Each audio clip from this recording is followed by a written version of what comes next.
June 15th, 1960. A small Texas town called Coppell on the shores of Lake Whitney. It's a beautiful summer evening, one of dozens like it in this part of the country. The sky is clear, the air is mild, around 70 degrees Fahrenheit. Families have had dinner, children are in bed, parents are getting ready to sleep. Nothing alarming on the horizon. Meteorologists had forecast storms for the night. But in this part of Texas, that is completely ordinary. Nighttime thunderstorms are a part of daily summer life on the Great Plains, so nobody worries. People close the shutters, turn off the lights, and fall asleep. Then, around midnight, everyone wakes up at once. It is not lightning. It is not warning sirens. It is not thunder. It is the heat. Within just a few minutes, an absolutely terrifying heat has descended on the town. Outdoor thermometers climb so fast, they literally explode. According to eyewitnesses of the time, the temperature reportedly reached 60 degrees Celsius, 140 degrees Fahrenheit, in the middle of the night during a thunderstorm. To put that in perspective, the highest temperature ever officially recorded on Earth is 56.7 degrees Celsius, measured in Death Valley, California in 1913. If the people of Coppell are telling the truth, that night, in this small Texas town, the heat exceeded the absolute planetary record. People rushed into the streets, panicked. They described the hot air like opening an oven directly into your face. Breathing was difficult. Some used wet towels pressed against their nose and mouth to inhale without burning their lungs.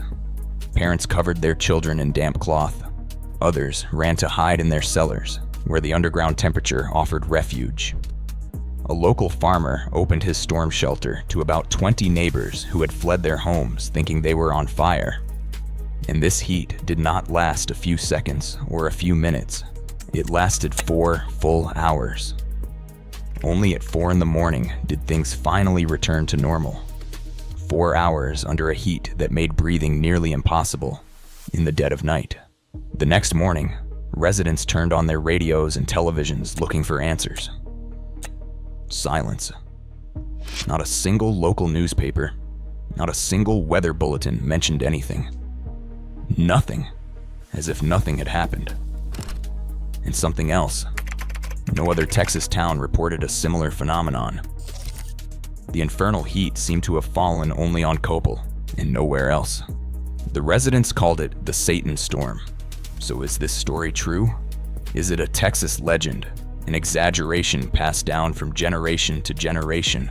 Or did something truly extraordinary really happen that night? Well, against all expectations, the evidence suggests that yes, something very real occurred. A journalist from local television station WBAP traveled to Coppell the day after the event. His name was Floyd Bright, and he was a photojournalist.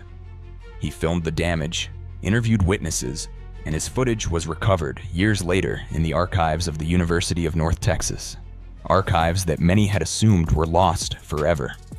In his interviews, residents all described the same thing, using remarkably similar words. One man testifies that he went outside looking for fresh air after a power outage and was hit full in the face by a heat like something out of a furnace. Another recounts that the water in his neighbor's car had begun to boil. A woman explains that her child could no longer breathe, and they had to hold a damp cloth over his face for hours. One witness, a farmer, describes his ears popping and unplugging repeatedly, like being on a descending airplane. A sensation of sudden, brutal pressure change. He also recounts that the window of the local shop exploded outward from that same atmospheric depression. And then there are the crops. A farmer named Pete Burns, whose surname seems almost predestined, showed the journalist his cotton fields. The plants, green and perfectly healthy the day before, had been charred overnight. Their stems, normally flexible and resilient, crumbled between the fingers as if they had been plunged into liquid nitrogen and then dried over an open flame. Across entire rows of neighboring corn, all the leaves had burned and fallen off. Hay that had been cut the previous day, hay that normally takes 2 full days to dry, was completely dry and ready for baling by the next morning. An article published in a regional newspaper of the time, the Clifton Record, confirms the facts. It mentions devastating winds, roofs torn off, utility poles knocked over, and an intense heat that reportedly briefly reached around 140 degrees Fahrenheit in certain spots. Briefly, and in certain spots. That is an important distinction. This was not an official reading from a calibrated weather station. It was an estimate, but that estimate came from a meteorologist himself. In the absence of official, calibrated measuring instruments on site that night, it is impossible to state with certainty that the temperature truly reached 60 degrees Celsius. What we do know for certain is that it was hot enough to burn entire crops, to prevent people from breathing, to boil water in cars, to explode shop windows. That level of heat, given all these measurable physical consequences, suggests temperatures in the range of 50 to 55 degrees Celsius, which is, in itself, absolutely extraordinary. But what could cause such a phenomenon? A nighttime thunderstorm that drives the temperature up nearly 40 degrees Celsius in minutes, with no sun, no fire, no obvious heat source. For decades, the Satan storm remained a mystery, a local curiosity, a story told around a campfire. Then, on August 23, 2011, in the town of Atlantic, Iowa, something very similar happened. And this time, we had the instruments to measure everything. That evening, around 6 p.m., conditions were perfectly ordinary. The temperature was 84 degrees Fahrenheit, humidity was high, winds were light. Then, in less than 5 minutes, the wind picked up sharply. Within 15 minutes, wind speeds had jumped to nearly 60 miles per hour, and the temperature had begun to climb. An hour later, it reached over 100 degrees Fahrenheit, while humidity plummeted to near desert levels. The town's residents described exactly what Texans had described in 1960. Air hot as an oven. Wind burning like a hairdryer pointed directly at your face. The sensation of an unreal, sudden heat invading homes through the windows. And this time, everything was recorded. The city's automated weather stations, sensors installed in several schools, and high-frequency measuring instruments, all of them captured the anomaly in real time. The graphs are unambiguous. Temperature spiked suddenly and brutally, humidity dropped in parallel, and winds blew at unusual speeds before dropping just as abruptly as they had arrived. Thanks to that data, meteorologists were able to precisely analyze what had happened, and they gave the phenomenon an official name. What Coppell experienced in 1960 and what Atlantic experienced in 2011 is called a heat burst, a rare, brief, and meteorologically stunning event. Here is how it works. During a thunderstorm, masses of air, loaded with moisture, rain, even hail, are propelled thousands of meters upward inside a cumulonimbus, that enormous vertical storm cloud.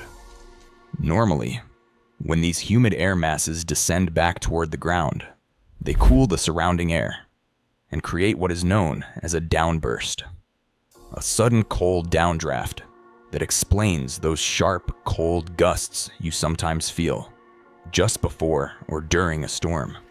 But under very specific conditions, something completely opposite occurs. The storm begins to dissipate. The precipitation falling through the air evaporates entirely before reaching the ground, passing through an exceptionally dry layer of air at altitude.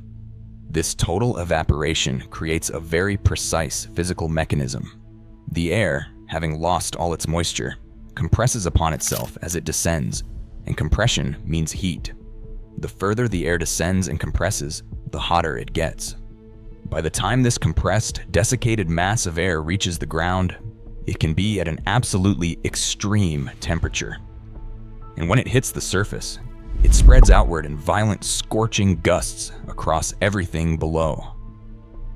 That is exactly what happened in Coppell in 1960, and in Atlantic in 2011, and in many other places around the world across centuries of history.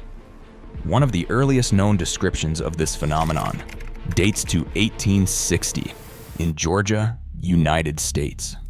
An article in Scientific American of that era describes a corridor of burning wind, approximately 100 meters wide, that swept across a farming region, scorching cotton crops in its path. An identical phenomenon is mentioned in Kansas that same year, with the thermometer climbing to 120 degrees Fahrenheit. People reportedly lost consciousness from the heat. One of the best documented and measured heat bursts on record occurred in Sioux Falls, South Dakota, on August 3rd, 2008.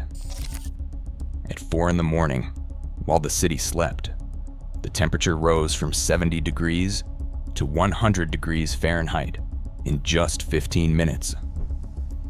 Campers at a nearby lake contacted emergency services, panicked by violent winds accompanied by a heat they could not explain. Measuring instruments recorded everything, including the sharp drop in atmospheric pressure at the moment of the event, and then the return to normal once it had all dissipated. This matched reports from Coppell, where a farmer described his ears popping through the night, and where a shop window exploded from the pressure change. The official temperature record measured during a verified heat burst is held by Phoenix, Arizona, in July 1995. The temperature climbed from 105 to 115 degrees Fahrenheit. Spectacular, but far short of the 140 degrees Fahrenheit reported in Coppell. The unverified examples, however, defy comprehension. On July 6, 1949, in Portugal, in the midst of a summer heat wave, witnesses report a temperature rise from 100 to 158 degrees Fahrenheit in barely 2 minutes. Contemporaries describe the sensation of being struck by tongues of flame. 158 degrees Fahrenheit is the temperature at which food is scalded. And while that figure must be treated with all appropriate caution, given the lack of instruments, the event itself is not in doubt. The most extreme unofficial record ever cited in meteorological literature is attributed to the city of Abadan, Iran, in June 1967. The temperature in the shade reportedly reached 87 degrees Celsius, nearly 189 degrees Fahrenheit. That is the temperature at which milk is pasteurized. 12 men reportedly lost their lives during this event. This figure, while unofficial and impossible to verify by modern meteorological standards, illustrates just how deadly this phenomenon can potentially become under extreme conditions. These extreme historical examples raise a natural question. Is this type of event becoming more frequent? Could climate change, by raising baseline temperatures and altering atmospheric dynamics, be creating conditions more favorable to even more violent heat bursts? The honest answer is that we do not yet know with certainty. These events remain rare and difficult to predict. Their brevity, often just minutes to a few hours, makes them hard to study in real time, and their geographic distribution appears entirely random. They can strike one town and completely spare the village next door. That is exactly what happened in Coppell in 1960. No other Texas town reported anything unusual that night. What makes these events particularly fascinating is their almost inconceivable nature to anyone who has not witnessed one. Heat is mentally associated with sunshine, with daylight, with summer. The idea that on a June night, in the middle of a thunderstorm, temperatures could exceed those of Death Valley in summer contradicts every intuitive framework we have about weather. And yet, the physics is there. Compressed air heats up. It is an elementary principle of thermodynamics. The same principle that makes a bicycle inner tube warm when you pump it up. And when columns of dry air descend from 15,000 or 20,000 feet of altitude, compressing throughout that entire journey, the temperatures produced can exceed anything normally observable at the surface under any natural conditions. The people of Coppell, Texas, lived through something real that night of June 15th, 1960. Something violent, unexplained at the time, and traumatic enough that they named it the Satan Storm. With hindsight and the tools of modern meteorology, we now know they were struck by one of the rarest and most spectacular manifestations of Earth's atmosphere. Did the temperature truly reach 140 degrees Fahrenheit that night? It is difficult to state that formally.